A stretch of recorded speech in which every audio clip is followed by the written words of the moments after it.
Let's start with that massive power cut that has hit large parts of Spain and Portugal.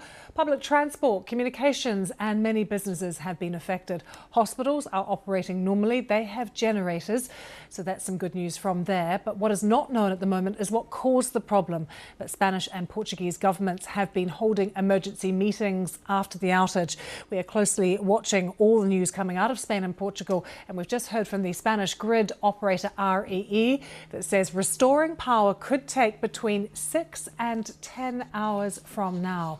Well, our correspondent Joe Inwood has been looking at what has been happening. So many different reports coming in of chaos, particularly when it comes to transport, Joe. Yeah, public transport is going to be one of the areas hit hardest, and it seems that metro, subway, underground systems across the peninsula, Spain and Portugal, are out of action. Traffic lights as well. We've got images coming in from Madrid and elsewhere of all the traffic lights down, and obviously the ensuing chaos you get when that happens. We're so used to these things just working automatically, and when they go down, well, you can imagine what happens. So what do we know then, Joe, of what actually the problem is and what's gone wrong? At this point, nothing. At this point, I've not seen any reports that say what caused this massive power outage. We do know the scale of it. It seems really a large amount of the Iberian Peninsula, as I say, of Spain and Portugal have been taken down. And parts of France as well. Parts of France as well, yeah. So Red Electrica is the state-owned network company. So they're not the electricity generators. They're the ones that get it from the power stations to your home, to your business.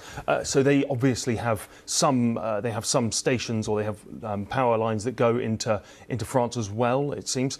And so there's been a mild effect there. But I think the main effect, the biggest impact is, as I said, in Spain and Portugal. And we've just been hearing that it could be 6 to 10 hours before services are restored. It's a long time for people to be without power, possibly needing to get home, or their phones might go down. I mean, this is going to have a massive effect. It is. I mean, luckily, just kind of looking at the times now, luckily it seems that by the time it starts to get really dark, people will start to get the power back on. But as you say, all of our lives are completely dependent on this. And so for people who are trying to go about their work, just live their normal life, it's going to be very, very difficult. As you mentioned before, though, of course, there are lots of places that have contingency backup. If you're a hospital, well, you're luckily not going to be affected with larger hospitals. But we saw recently, I mean, it's obviously a separate issue, a separate cause, but with the fire we had at substations that took out Heathrow Airport and the amount of time it took that to get back on and the disruption caused, and that's just one airport. So in terms of the disruption we're going to be seeing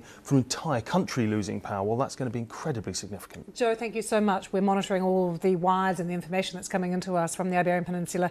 I can tell you Spain's National Security Council have just announced that they are going to meet to coordinate a response to these mass power outages. And we also know Spain's Energy Minister has been to talk to the suppliers of energy to see what's going on. So a big coordinated response happening in Spain as well. The live page is up and running on the BBC News website covering this extensively.